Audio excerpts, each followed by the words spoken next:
నమస్తే, welcome to V3 news. లక్ష్యం సమాజహితం. నేను గణేష్. బులెటిన్ల ముందుగా హెడ్లైన్స్ చూద్దాం. అయోధ్యపై సుప్రీంకోర్టు చారిత్రాత్మక తీర్పు. వివాదాస్పద భూమిని రామజన్మభూమి న్యాస్కు అప్పగించిన సుప్రీం. మతపరమైన అంశాల్లో కోర్టు జోక్యం సహేతుకం కాదన్న సుప్రీంకోర్టు ధర్మాసనం. మసీద్ కింద ఆలయ అవశేషాలు ఉన్నట్లు ASI గుర్తించిందన్న చీఫ్ జస్టిస్ రంజన్ గొగోయ్. న్యాయం అన్యాయం మధ్య జరిగిన సంఘర్షణలో సుప్రీం తీర్పు సమతుల్యంగా లేదన్న MBT అధ్యక్షుడు ఫారత్ ఉల్లా ఖాన్. 1994 సుప్రీంకోర్టు జడ్జి వెంకట చలమయ్య ఇచ్చిన తీర్పుకు ఈ తీర్పు భిన్నంగా ఉందని వ్యాఖ్య. ఇక డీటెయిల్స్లోకి వస్తే, అయోధ్యపై సుప్రీంకోర్టు చారిత్రాత్మక తీర్పుని వెలువరించింది. వివాదాస్పద భూమిని రామజన్మభూమి న్యాస్కు సుప్రీం అప్పగించింది. సుప్రీంకోర్టు తీర్పుపై ముస్లిం పర్సనల్ లా బోర్డు స్పందించింది. అయితే ఇందులో తమకు ఆమోదయోగ్యం కాని విషయాలు కూడా ఉన్నాయని పేర్కొంది. మరొక్కసారి దృష్టి సారించాల్సిందిగా సుప్రీంకు విన్నవిస్తామని తెలిపింది. న్యాయపరంగా ఎలా అడుగు వేయాలో త్వరలో నిర్ణయం తీసుకుంటామని అన్నారు. సుప్రీంకోర్టు తీర్పు తమకు సంతృప్తికరంగా లేదని అన్నారు. ఎగ్జిక్యూటివ్ కమిటీ సమావేశంలో చర్చించాల్సిన విషయాలు ఉన్నాయని, 15వ శతాబ్దానికి ముందు ఆధారాలు ఉన్నాయి అంటే 15వ శతాబ్దం తర్వాత కూడా ఆధారాలు ఉంటాయి కదా అని ముస్లిం పర్సనల్ లా బోర్డు ప్రశ్నించింది.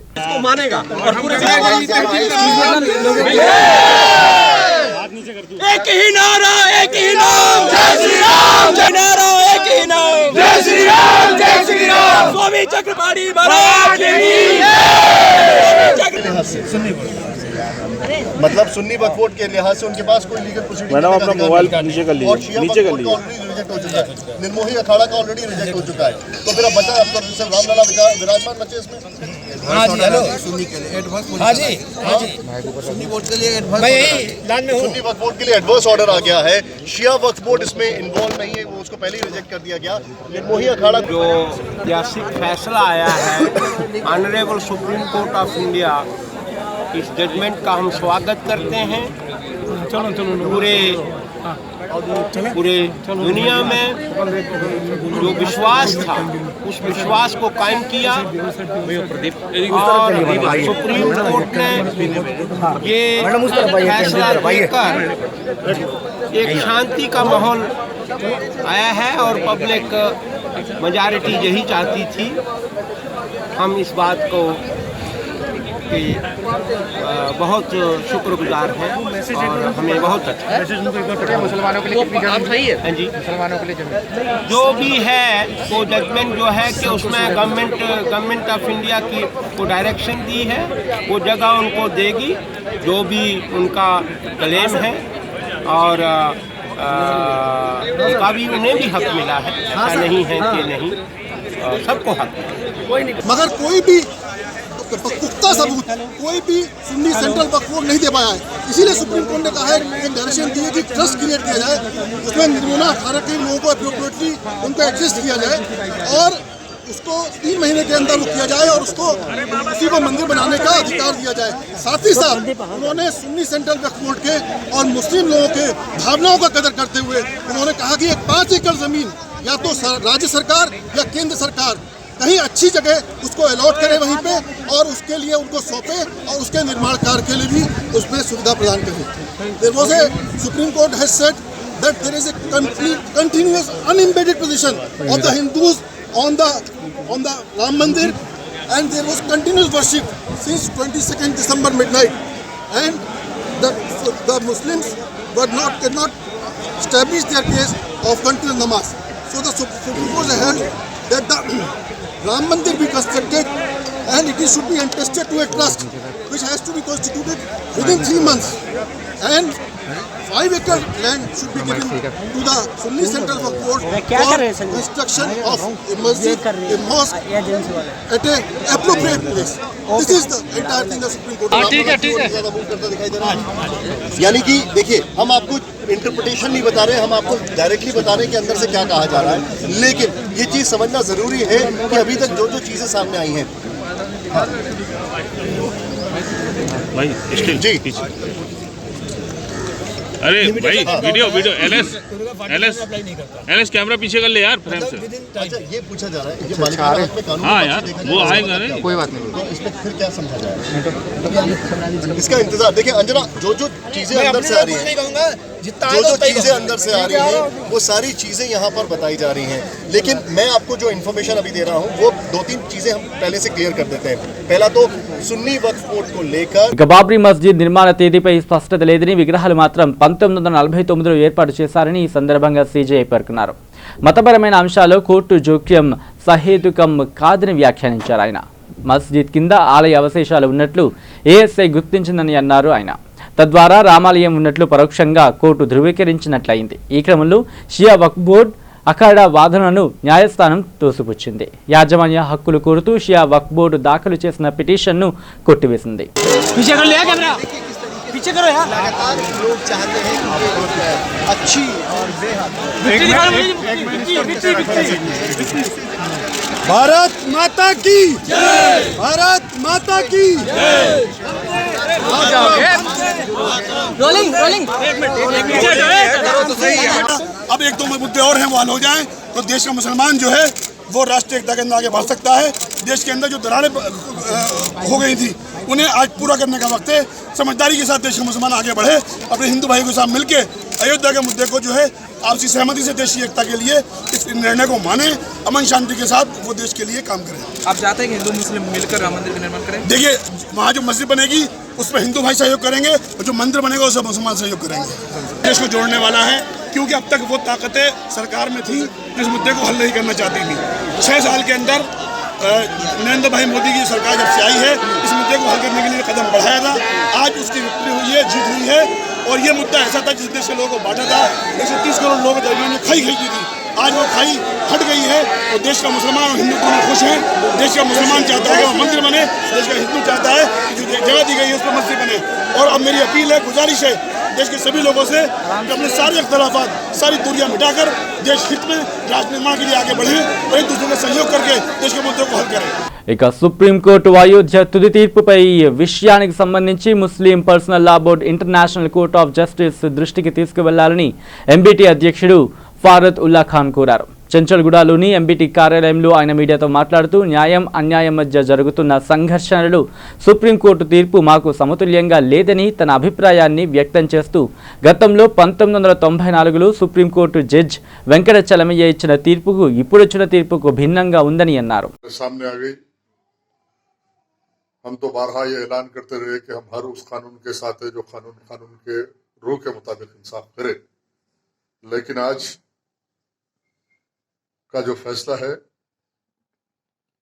जो हक़ मिल्कियत की बात थी, अदालत ने वो हक़ मिल्कियत की बात नहीं बल्कि आस्था और अकायद की बुनियाद पर फैसला किया गया। ये फैसला सारी दुनिया के सामने है कि इसमें इंसाफ हुआ या नाइंसाफी हुई। और मुसलसल 1949 से लेकर आज की तारीख तक हर कदम पर चाहे वो मस्जिद को मुखफ़िल करने से लेकर, मस्जिद के ताले खोलने से लेकर, मस्जिद का एक मीनार गिराया गया, फिर मस्जिद पूरी ढही गई, फिर उसके बाद खुदवाई की गई, फिर खुदवाई के बाद शवाहिद नहीं थे वो शवाहिद पैदा किए गए, दस्तावेजात नहीं थे, झूठे फरेबी दस्तावेजात पैदा किए गए।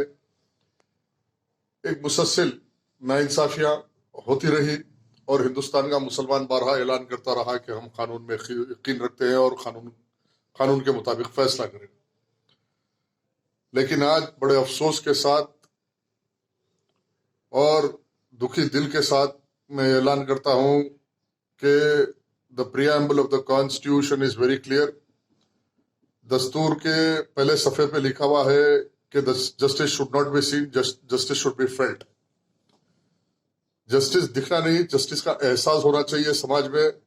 बल्कि मुसलमानों को नहीं, ये हिंदू मुसलमान का मसला नहीं था, किसी दो अकायद हिंदू मुसलमान के नहीं थे, ये झगड़ा किसी दो कौमों का झगड़ा नहीं था, बल्कि एक ज़मीन की मिल्कियत का था, एक ज़मीन के टुकड़े की मिल्कियत का था, जहाँ आस्था और फर्जी शवाहिद और फर्जी अकायद की बुनियाद पर नाइंसाफ़ी की गई। हम मुसलसल जिद्दोजहद करते रहे, नाइंसाफियों के खिलाफ आवाज उठाते रहे। जब आवाज उठाते रहे और ये उम्मीद करते रहे कि अदालत इंसाफ करेगी, इसलिए अदालत का काम इंसाफ करना है। लेकिन जो बाबरी मस्जिद की खुदवाई हुई, खुदवाई से पहले संघ परिवार और बिलखुसूस एलके आडवाणी और आरएसएस के सरबराहों का यह बयान था कि आस्था की बुनियाद पे हम किसी कोर्ट के फैसले को नहीं मानते। ये तारीख है, ये इससे इनकार नहीं किया जा सकता। क्या सारे मुल्क में तशद्दुद पर बर्पा करते हुए एलके आडवाणी की रथ यात्रा, और रथ यात्रा ने ये ऐलान किया था कि हम किसी अदालत को नहीं मानते, और उस वक्त पे भी मुसलमान ये ऐलान कर रहा था कि अदालत से इंसाफ होगा, हमारे दस्तावेजात, शवायद और एडवर्स पोजीशन की बुनियाद पे हमको फैसला मिलेगा। लेकिन चंद दिन कबल से जो कानून को नहीं मानने की बात करने वाले वो आरएसएस के सरबराह कानून को मानने की बात कर रहे थे।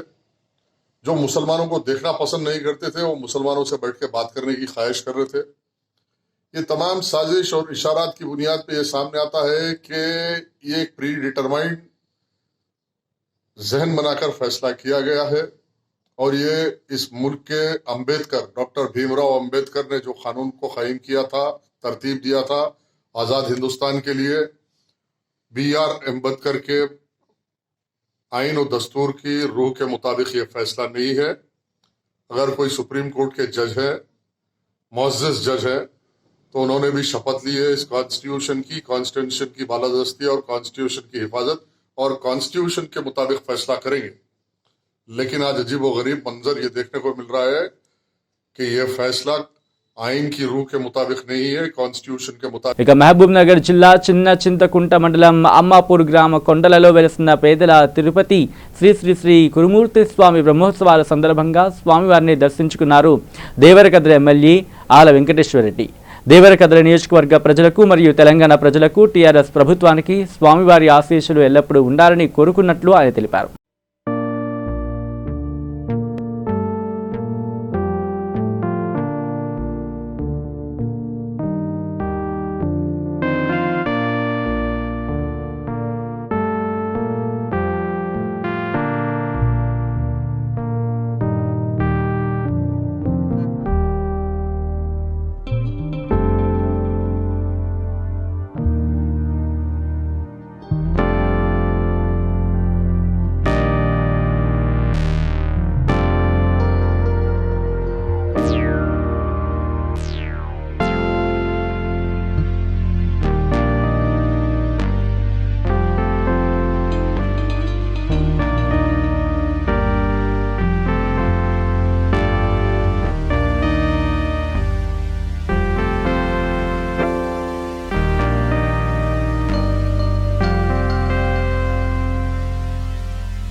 ఇక వికారాబాద్ జిల్లా పర్యాటక రిజర్వాయర్ కోటిపల్లి బోటింగ్ పై హైకోర్టు ఉత్తర్వులు జారీ చేసింది.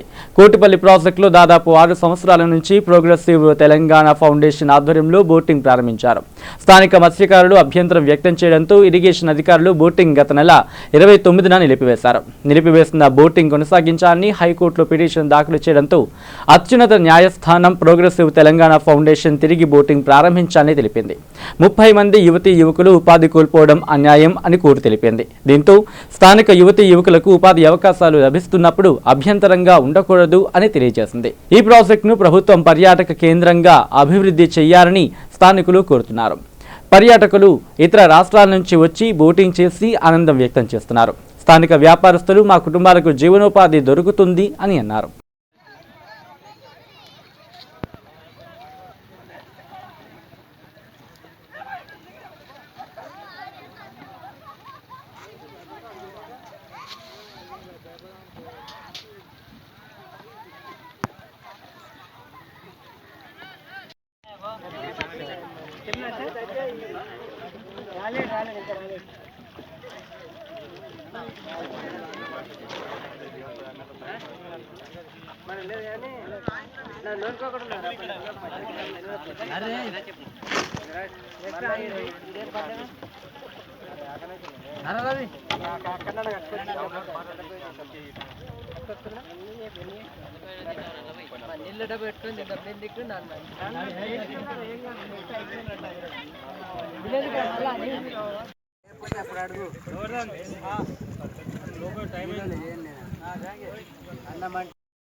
గత 6 సంవత్సరాల నుంచి ఈ బోటింగ్ నడుస్తూ ఉంది. దీనికి కొంతమంది అడ్డంకు తగిలి ఇక్కడ బోటింగ్ ఆపడం అనేది జరిగింది. 29 తారీఖున కలెక్టర్ ఆదేశాలతో ఇరిగేషన్ వారు ఇక్కడ మాకు నోటీస్ ఇచ్చి బోటింగ్ను ఆపమని చెప్పడం జరిగింది. అయితే దాన్ని సవాల్ చేస్తూ ఇక్కడ ఉన్నటువంటి ప్రోగ్రెసివ్ తెలంగాణ ఫౌండేషన్ తరఫున లైఫ్ గార్డ్స్ తరఫున హైకోర్టులో ఒక పిటిషన్ వేయడం జరిగింది. దానికి ఈ కోట్పల్లి లైఫ్ గార్డ్స్కి ప్రోగ్రెసివ్ తెలంగాణ ఫౌండేషన్కి మనకు మధ్యంతర ఉత్తర్వులు జారీ చేసి ఇక్కడ బోటింగ్ను ఆపవద్దు, ఆపితే 30 మంది యువకులకు ఉపాధి కోల్పోతున్నారు. అదేవిధంగా ఇండైరెక్ట్గా చాలామంది దుకాణాలలో అక్కడక్కడ పనిచేసుకునే వాళ్ళందరికీ కూడా ఉపాధి కోల్పోతున్నారు. కాబట్టి ఇది రాజకీయాలకు అతీతంగా జరుగుతున్నటువంటి ఈ కార్యక్రమము వికారాబాద్ జిల్లాను దేశంలోనే రాష్ట్రంలోనే ఒక టూరిజం హబ్గా తీర్చిదిద్దడం కోసం ప్రయత్నం చేయడం అనేది జరిగింది. కొండా విశ్వేశ్వరరెడ్డి గారు తన సొంత డబ్బులతోటి పెట్టి ఇక్కడ వీళ్ళకు ఉపాధిని కల్పించడం జరిగింది. ఉపాధిని తీసేయొద్దని చెప్పేసి మేము వేడుకుంటూ ఉన్నాం. ఇకనైనా ఎవరైనా సరే ఇక్కడ ఉన్నటువంటి లైఫ్ గార్డ్స్ని కంటిన్యూ చేయవలసింది కోరుతున్నాం. టూరిజం అయినా, ఇరిగేషన్ అయినా, కలెక్టర్ అయినా, ఇంకెవరు వచ్చినా కానీ ఇక్కడ ఉపాధిని పెంచేటట్టుగా చూడాలి కానీ తుంచేటట్టుగా చూడొద్దని చెప్పి మా అభిప్రాయం. కాబట్టి మేము ఇది కొనసాగించవలసిందిగా మేము కంటిన్యూ చేసి ఓపెన్ యాక్షన్ కానీ ఇంకా ఏదైనా కానీ ఇక్కడ 6 సంవత్సరాల నుంచి దీని మీద ఆధారపడి బతుకుతున్నటువంటి వాళ్ళందరికీ కూడా మెరుగైనటువంటి ఉపాధి కల్పించాలని చెప్పేసి మేము కోరుతున్నాము. ఆ జియో ప్రకారము మేము నడిపిస్తూ ఉన్నాం. వాళ్ళు తర్వాత దీనికి అంటే కండిషన్స్ మీరు అగ్రిమెంట్ చేసుకోలేదని, లేకపోతే మీరు డిపాజిట్ చేయలేదని, మీరు ట్యాక్స్ కట్టలేదని ఈ కారణాలు చూపెట్టి మాకు ఇక్కడ ఆపు చేయడం అనేది జరిగింది.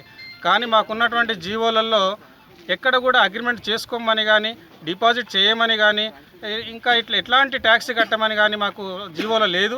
అందుకనే మేము ఆ జీవో ప్రకారమే మేము ఈ బోటింగ్ నడిపిస్తూ ఉన్నాము.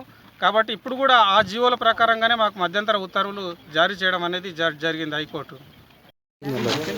నా పేరు మణిల, మా గ్రామం నాగసముందర్. ఇక్కడ చుట్టుపక్కల వాళ్ళందరము ఇందులో చాలామంది పనిచేస్తాము.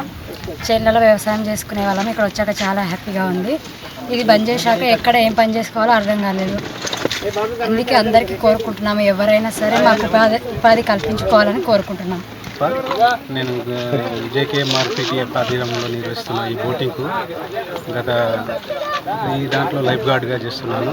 నేను ఇంతకుముందు హైదరాబాద్లో జాబ్ చేస్తుంటే ప్రైవేట్ జాబు 12 నుంచి 13,000 వచ్చినా కూడా అది నిత్యావసర ఖర్చులు కానీ, రూమ్ రెంట్ కానీ మీద 3 నుంచి 4,000 మాత్రమే మిగిలేవి.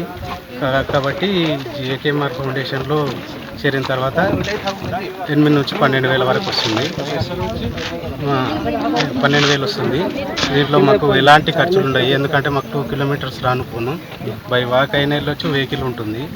కాబట్టి మేము ఖాళీ సమయాల్లో వ్యవసాయ పనులు చేసుకుంటూ ఉంటుంది.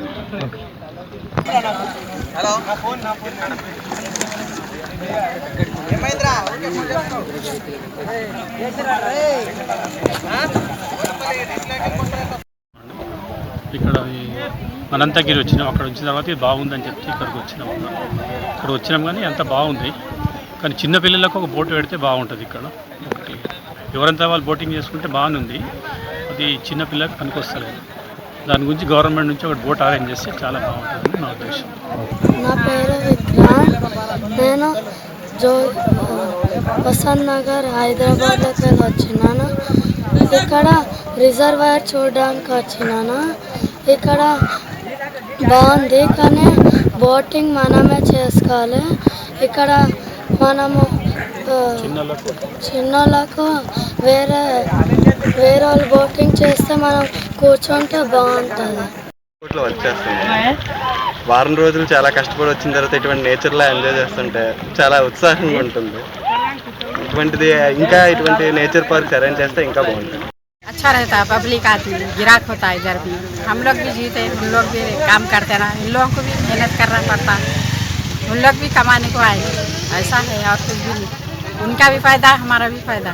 ఇక ఆర్టీసీ జేఏసీ పిలుపునిచ్చిన చలో ట్యాంక్ బండ్ కార్యక్రమంలో ఎంపీ బండి సంజయ్ పాల్గొన్నారు. వందలాది మంది కార్యకర్తలతో ట్యాంక్ బండ్ వద్దకు చేరుకున్న ఎంపీ బండి సంజయ్ను అరెస్టు చేశారు పోలీసులు.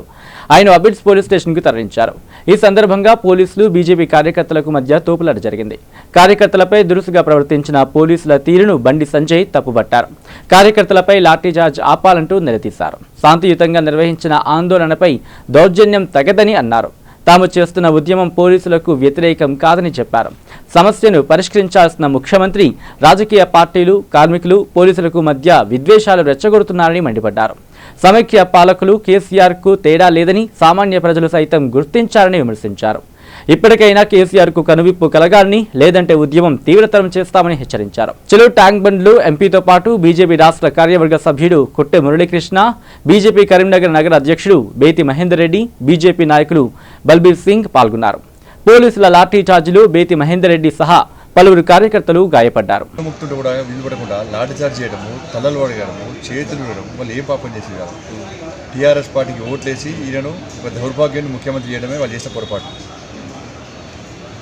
ఇవాళ ఒక చెడు వాతావరణాన్ని ముఖ్యమంత్రి కల్పిస్తాడు. ఎందుకంటే పోలీసులకు, కార్మికులకు, రాజకీయ పక్షాల మధ్య వైరుధ్యాన్ని వేస్తాడు. ఇది పోలీసులకు వ్యతిరేకమైన ఉద్యమం అనేటువంటి చెడు వాతావరణాన్ని సమాజంలో తయారు చేసి కక్షలు వేస్తూ ఉన్నారు. కానీ పోలీస్ అధికారులు వాస్తవాలు చాలా ఒక్కసారి పోలీస్ అధికారులు పోయి ఆర్టీసీ కార్మికుల యొక్క బాధలు వినండి. మీరు వాళ్ళ కుటుంబాల్లో కూడా సందర్శించండి. వాళ్ళు కనీసం తిండికి లెక్క బాధపడుతున్నారు. ఉద్యోగాలు చేస్తున్నప్పుడే ఇబ్బంది పడ్డారు, ఇప్పుడు జీతాలు రాక ఇంకా ఇబ్బంది పడుతున్నారు. కాబట్టి పోలీస్ అధికారులు మానవత్వంతో వివరించండి. ముఖ్యమంత్రి గారి అడుగులకు మడుగులు ఒత్తకండి. ప్రజల లోపల హేళన కాకండి. పోలీస్ వ్యవస్థ పట్ల ముఖ్యమంత్రి యొక్క వ్యవహార శైలి వల్ల హేళన వస్తున్నది. ఏ రాజకీయ పార్టీ కూడా, ఏ సంస్థ కూడా, ఏ సంఘం కూడా పోలీసు వ్యతిరేకం కాదు. రేపు మీకు ఇబ్బంది వస్తే కూడా ఇవే రాజకీయ పార్టీలు మీకు అండకుండాల్సి వస్తుంది. కాబట్టి ముఖ్యమంత్రి యొక్క అబద్ధాలను, మోసపూరితమైన మాటలను పోలీసులుగా నమ్మకండి. అమాయక కార్మికుల మీద, రాజకీయ పార్టీ నాయకుల మీద ఈ విధంగా దౌర్జన్యకాండ మీరు చేయకండి. పోలీస్ వ్యవస్థ మీద నమ్మకం వచ్చే విధంగా ప్రయత్నం చేయండి. ఇవాళ ప్రశాంతంగా ఇలా మిలియన్ మార్చ్ పూర్తి స్థాయిలో వేలాది మంది కార్మికులు, వేలాది మంది వివిధ రాజకీయ పార్టీల యొక్క కార్యకర్తల సమక్షంలో పూర్తి స్థాయి విజయవంతమైంది. ప్రభుత్వం మొన్న రాత్రి నుంచి నిర్బంధాలను విధించినా కూడా ఆ నిర్బంధాలను ఎదుర్కొని వలయాలను ఛేదించుకొని ట్యాంక్ బండ్కి వేలాది మంది కార్యకర్తలు చేరుకున్నారు. ఆర్టీసీ కార్మికులు చేరుకున్నారు. పూర్తి స్థాయిలో విజయవంతమైంది. రాజకీయ పార్టీ, అన్ని రాజకీయ పార్టీ కార్యకర్తలకు, కార్మికులందరూ కూడా హర్షాలు చెప్తున్నారు. అంటే ఇప్పుడు ఆర్టీసీ స్ట్రైక్ అసలు ఇప్పటికి 35 రోజులు అయింది. మరి అసలు ఎటువైపు పోతున్నారు? ముఖ్యమంత్రి సమాధానం చెప్పాలి. అంటే ఇప్పుడు మీరు కూడా ఇప్పుడు సంఘీభావం జరుపుతారు కదా, కనీసం చర్చలకు పిలవట్లేరు. అంటే ఇప్పుడు ముఖ్యమంత్రి గారికి ఆర్టీసీ కార్మికులు, రాజకీయ పార్టీ నాయకులు అని ఈ సమ్మె సందర్భంలో ఏ విధంగా నిర్బంధాలు విధించాలి, అక్రమ కేసులు ఏ విధంగా బంధించాలి, అర్ధరాత్రి అరెస్టులు ఏ విధంగా చేయాలని చెప్పి ఆలోచించే సమీక్షలు జరుపుతుంది తప్ప ఆర్టీసీ పేద కార్మికులు 5 నిమిషాలు చర్చ జరుపుకుంటున్నారు. ఎందుకు ముఖ్యమంత్రి జరుపుతలేరు అంటే పేదోళ్ళు, పేద కార్మికులు అంటే ఇంత చూసాను నేను. ఒకవేళ సీఎం ఇదే తీరుతుంటే మీ భవిష్యత్ కార్యాచరణ తప్పకుండా ఇవాళ మిలియన్ మ్యాచ్ ఉద్ధృతమైంది. ఉద్యమ రుచి చూపట్టం ఇవాళ. ఉద్యమం ఇంకా ఉద్ధృతమైతే ఏ విధంగా ఉంటుందో రాబోయే రోజుల్లో ఈ ముఖ్యమంత్రి ఇస్తాడు. ముఖ్యమంత్రి దిగిరాక తప్పదు. ఇవాళ ఏ రాజకీయ పార్టీ కూడా రాజకీయ కోణంతో చూస్తలేదు. పేద కార్మికులు అన్న కోణంతో చూస్తున్నాం. పేద కార్మికుల ఇబ్బందులు తెలుసు కాబట్టి మేము చూస్తున్నాం. కానీ ముఖ్యమంత్రి మాత్రం ప్రైవేట్ ఏజెన్సీతో కుమ్మక్కై కోట్ల రూపాయలు దండుకోవడానికి మాత్రమే ప్రయత్నం చేస్తాడు. ఆయన నేను చేయడు. ఎందుకు చేయడానంటే ఈయన పక్క ఇంకా స్టెప్ చేస్తే ప్రైవేట్ సంస్థలు కూర్చున్న అగ్రిమెంట్ వాళ్ళు బయటపడతాయి, బహిర్గతం అవుతాయి. కానీ గౌరవ కోర్టు మీద కార్మికులు కానీ సామాన్య ప్రజలు నమ్మకంతో ఉన్నారు, విశ్వాసంతో ఉన్నారు. ఎటువంటి న్యాయం జరుగుతున్న నమ్మకం, విశ్వాసం ఇంకా మాకుంది. ఏది జరిగినా కార్మికులకు న్యాయం జరిగే వరకు న్యాయబద్ధమైన డిమాండ్, ముఖ్యమంత్రి ఎన్నికల ముందు ఇచ్చిన హామీలను నెరవేర్చే వరకు ఎట్టి పరిస్థితుల్లో ఉద్యమాలు ఉధృతం చేస్తాం. ప్రభుత్వం ఎట్లా దిగాలో చూస్తాం. ఇక బులెటిన్ ముగించే ముందు హెడ్లైన్స్ మరోసారి చూద్దాం. అయోధ్యపై సుప్రీంకోర్టు చారిత్రాత్మక తీర్పు. వివాదాస్పద భూమిని రామజన్మభూమి న్యాస్కు అప్పగించిన సుప్రీం. మతపరమైన అంశాల్లో కోర్టు జోక్యం సహేతుకం కాదన్న సుప్రీంకోర్టు ధర్మాసనం. మసీద్ కింద ఆలయ అవశేషాలు ఉన్నట్లు ఏఎస్ఐ గుర్తించిందన్న చీఫ్ జస్టిస్ రంజన్ గొగోయ్. న్యాయం అన్యాయం మధ్య జరిగిన సంఘర్షణలో సుప్రీం తీర్పు సమతుల్యంగా లేదన్న ఎంబీటీ అధ్యక్షుడు ఫారత్ ఉల్లా ఖాన్. 1994 సుప్రీంకోర్టు జడ్జి వెంకట చలమయ్య ఇచ్చిన తీర్పుకు ఈ తీర్పు భిన్నంగా ఉందని వ్యాఖ్య. ఇవి bulletin updates. Keep watching V3 news. లక్ష్యం సమాజహితం.